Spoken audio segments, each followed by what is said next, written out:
Hello viewers, welcome to CEC lectures. I am Dr. Preeti Chakwani from Department of Computer Science, Aribit College, University of Delhi. So as you all are aware that presently we are learning Introduction to Programming in C++ in the form of a lecture series. So within this lecture series today's topic is recursion. So recursion is a term which is related to functions. Now let me give a platform for recursion. Let's move back a bit. You all are aware that we have whenever we need a modular approach into our programming constructs, we use a function, and a function is actually a module, or you can say a set of programming instructions which can be called by just referring to a particular name, and this function or any function can be called inside another function. For example, main can call other functions, or function 1 can call function 2. So we have calling functions and we have called functions too. So our recursion is based on this particular concept. When a function is called within the same function, it is known as recursion. Now within the same function means, I'll just explain. The function which calls the same function is known as recursive function. For example, I am having a function named as f1 and I am calling the function f1. Within that f1, maybe with a different set of parameters or maybe without any parameters. So this phenomena of calling a function within the same function is known as recursion. Now for example, now let us try to understand why do we need recursion, what actually recursion is. So let us take an example task in hand. For example, we need to determine the sum of first n natural numbers. Now there can be various approaches of solving this particular problem, but the simplest approach is, what are we going to do? We simply add the numbers starting from 1 to n. N is the limit till wherever you want to add. So my simple function which is based on addition of numbers one by one, which that will look like, for example, we can say f of n is the function is equals to 1 plus 2 plus 3 plus 4 and till n. So that is the simplest approach for this particular problem of determining the sum of first n natural numbers. Now what could be another approach? Another approach is a kind of bit more mathematical one, that is known as, here for example we will say if value of n is 1, then f of n is equals to 1, and whenever value of n is greater than 1, then f of n will be equals to n plus f of n minus 1. Now see, in the second situation, first situation is very simple enough. We are saying if you need to add only one number, you are going to return the sum as 1, as simple as that, and that's perfectly correct, I can say. Now coming to the second situation, where the numbers which you want to add are, let's say for example, I am taking an simple example, let's say 3. So 3 is greater than 1, yes, so that means we will be taking the second approach, and in second approach, for example, f of 3. So f of 3 will be equals to n, which is 3. So 3 plus f of 2, where 2 is n minus 1. Now this f of 2 will again call the function f of n, which is f of 2 is equals to 2 plus f of 1, and f of 1 is nothing but 1. So what has happened? In order to calculate the sum of natural numbers, sum of 3 natural numbers, we have called f of 3, that f of 3 has called f of 2, then again f of 2 has called f of 1. So basically here with different parameters, the function f is calling itself again and again. So this is what you call the recursive approach, and if you can see the first condition, which is f of n equals to 1 where n is equals to 1.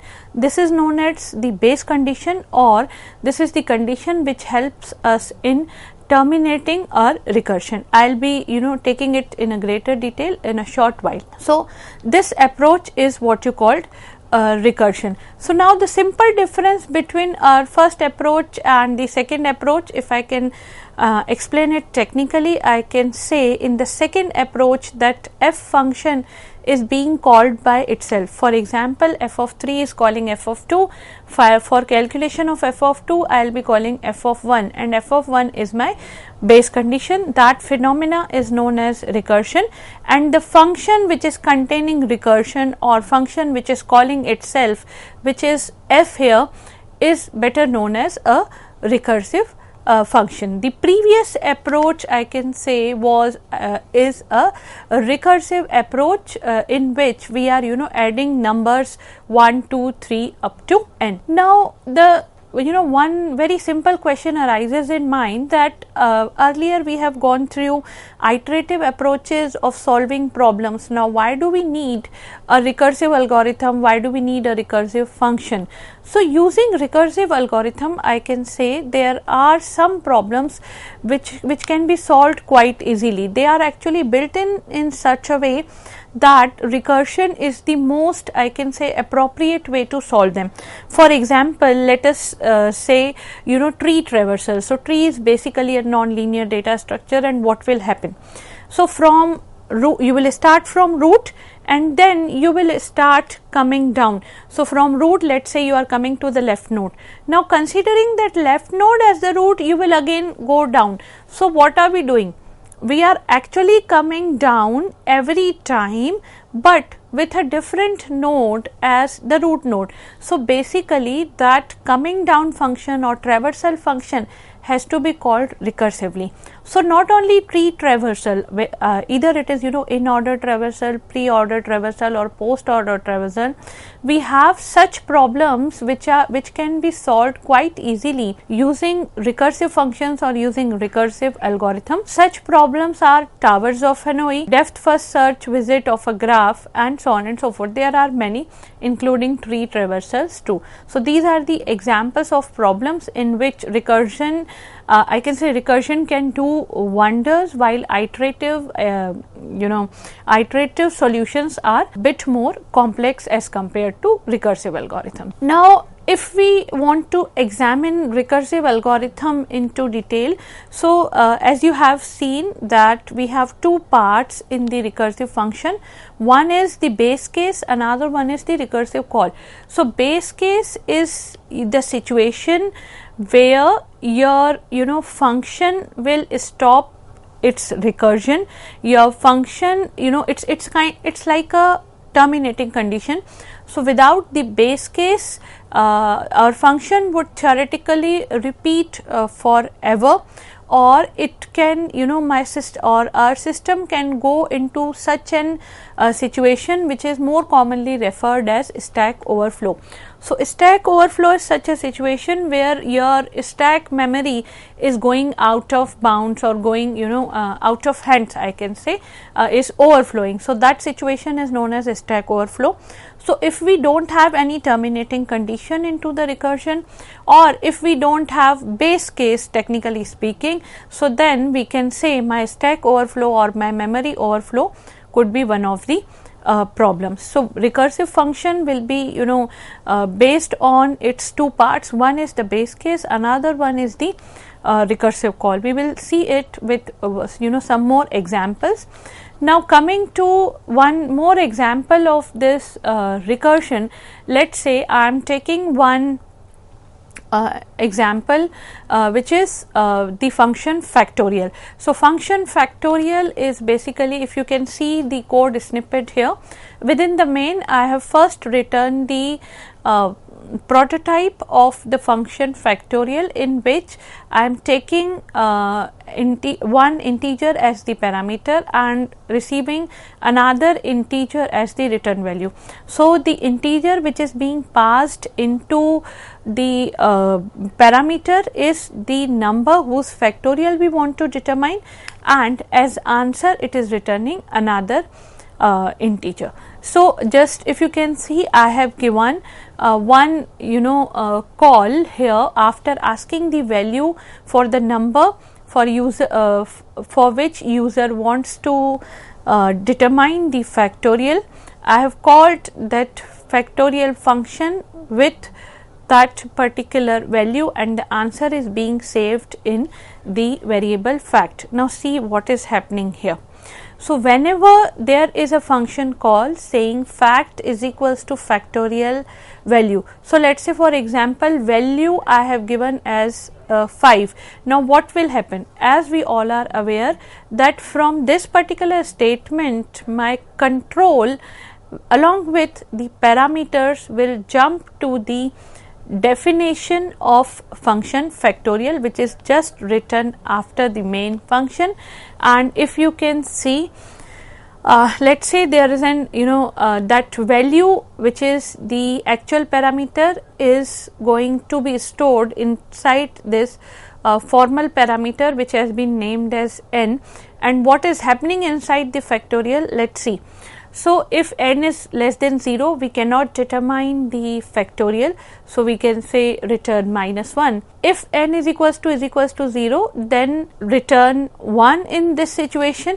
Now n is equals to 0, then return 1. This is actually, you can say here it is the terminating condition, or you can say this is the base condition.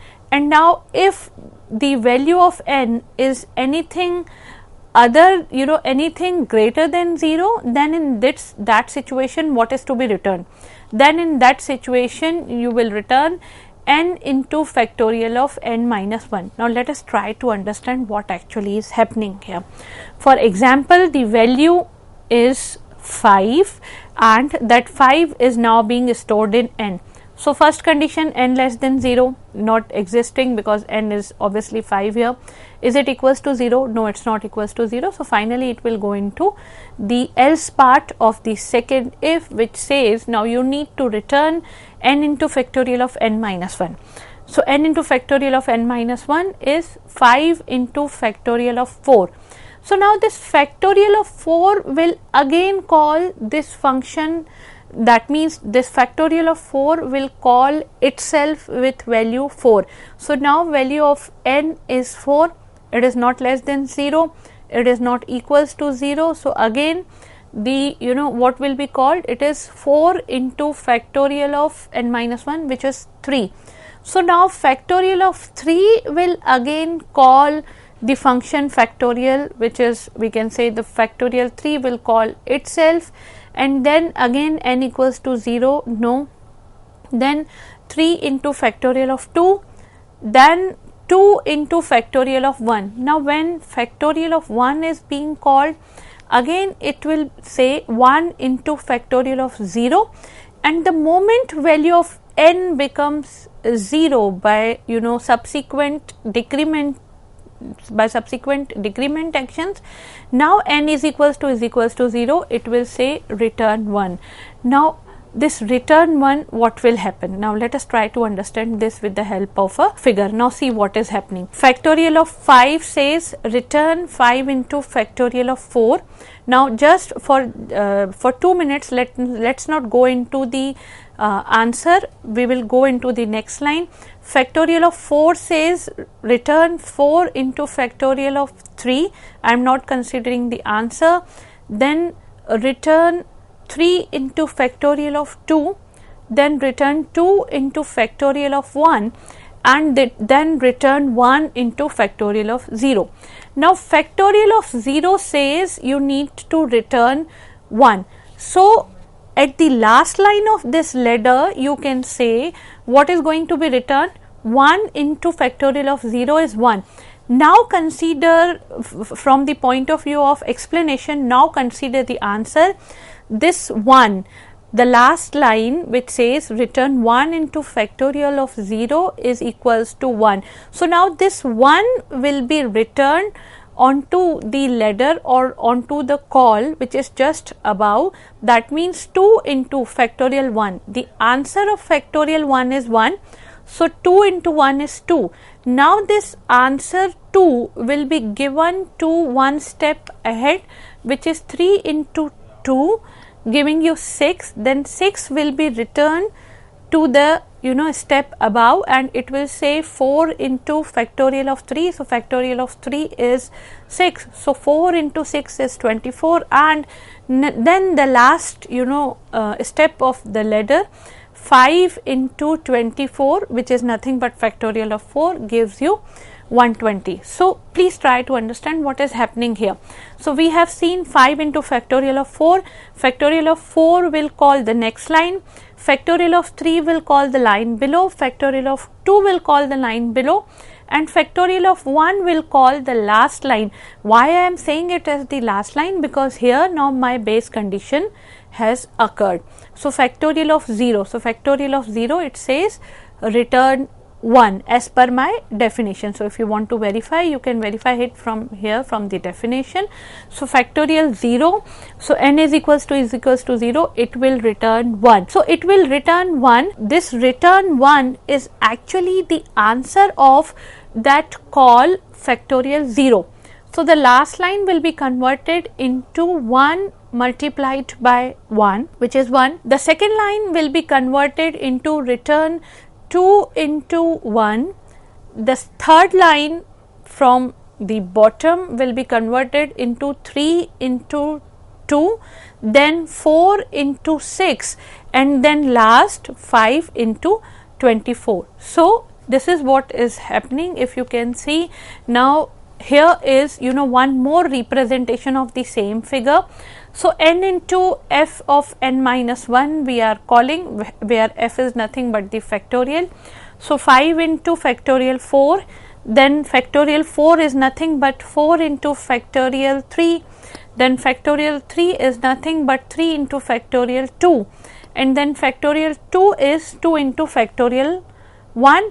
Then one more step, factorial 1 is equals to 1 into factorial of 0. So factorial of 0 is going to give you 1. So here you will say 2 into 1, that is 2, then 3 into factorial of 2. Now what is the answer of factorial of 2? F of 2 is going to give you answer 2.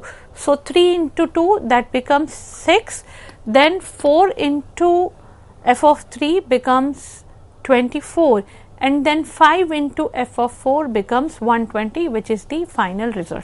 So in a kind of, I can say, non-technical language, you can say you will first climb down the ladder, and then with the after encountering the base condition or the terminating condition, you will take the result, and then you will start climbing the ladder up. So basically, whenever I am saying climbing the ladder down or climbing the ladder up, this is about the memory organization, where we can say winding the stack or unwinding the stack. So fundamental of stack, with this I will be taking in a short while.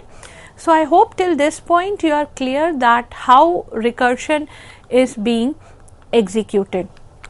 So the idea here is, when my base case is reached, the function return to its value by whom it is called, and then memory is starting deallocating and the process continues. So whenever you climb down the ladder, memory is being allocated. Whenever you are climbing up the ladder, memory is actually getting deallocated.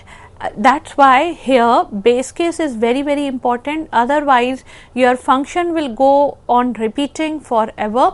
The base case is explicitly stated to return a specific value when a certain condition is met. So here the base case, or I can say the correct base case, is very, very important. So here if you want to see it in terms of stack, here it is, let us say I have taken it till 4 in just for the sake of clarity, having some little steps. So 4 into fact of 3, then fact of 3 is called, and now you are how a stack is being allocated, how a memory from a stack is being allocated. It is the stack always grow in a bottom to top manner. So 4 into fact 3, then 3 into fact 2, then 2 into fact 1, and fact 1 is equals to 1, or you can say fact 0 is equals to 1, you can add more one step. And then later on, from fact 1 is equals to 1, in the second part of the figure, what is being returned. So when the function call is happening, the previous variables gets stored in stack, and the stack is going growing in a bottom to top manner. Now fact 1 is equals to 1, or let us say fact 0 is equals to 1, however you define the base condition, that actually is immaterial, but there should be a correct base condition. So now fact 1 is equals to 1, that 1 is given to the call where fact 1 is being called. So answer fact 1 equals to 1 is replacing 2 into fact 1, that means that will take place 2 into 1, that is equals to 2. In the later half, or in the bottom part of the figure, you can see the second stack in which 2 is being returned to the call 3 into fact 2, then 6 is being returned to the called 4 into fact 3, and then finally the result is 24. So if one more step would have been there, this would be 5 into 24, and this is equals to 120. So initially when factorial or any recursive function is being called, previous variables are getting stored on stack, and stack is growing in a bottom to top manner, which we have seen in the form of stairs, but representing it in the form of stairs was not actually a very technical way, I can say. This is the more appropriate way. And whenever base case encounters returning values from base case to the caller function happens, as it is shown in the last second part or bottom part of the figure. So now I hope this is clear, that how memory is being allocated for function calls, for the similar or recursive function calls, and how that memory is being deallocated. So it all these happens on the stack memory area of operating system. So memory, if we can see theoretically how it is allocated, when any function is called from main, the memory is allocated for it onto the stack.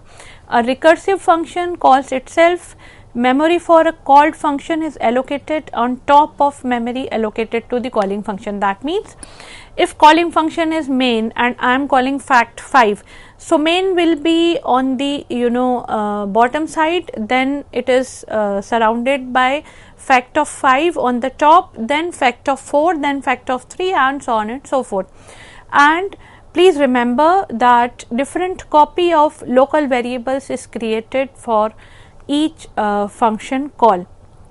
Now as you all understand memory allocation behind recursion, let me mention here, recursion uses more memory as compared to iteration, because the function has to add to the stack with each recursive call and keep the values there until the call is finished. That means until we come back to that particular call with the results in hand. So until the call is finished, that function has to be there. So memory allocation is a greater overhead in case of recursion as compared to iterative functions, and hence your recursion can be slow. So again, in order to understand, we can say initially we have an empty stack with the first call, then the second call comes up on the stack, then third call comes up, and when unwinding happens, let us say your third call is the base case. So third call gives the results to second call gives the results to first call. So in the second part you can say unwinding is happening, and finally you are going to have an empty stack after calling recursive function. The first stage say memory allocation has happened, the second stage says memory deallocation is happening. Now what are the pros and cons of recursive programming over iterative ones? We can say both recursive and iterative programs have the same problem solving powers, in the sense every recursive program can be written iteratively and every iterative program can be written recursively. But each and every kind of technique is having its own pros and cons. The recursive program has greater space requirement, as I already explained, because the function has to remain onto the stack until base case is reached. So it has also it can have greater time requirements because of calling function calling and returning overheads. But there are some advantages of recursive programming over iterative one. Recursion provides a clean and simple way to write code. Some problems, as I have explained, towers of an iterate traversal are inherently recursive. They are more kind of approachable using recursive ways. So, for such problems it is preferred to write recursive code, but such codes can also be written iteratively. I am not denying that they cannot be written iteratively they can, but yes, in that situation we need to take help of the stack data structure. So, here are some references which are being used while making lectures for this presentation. Hope you have got the concept clearly. Thank you for the patient hearing.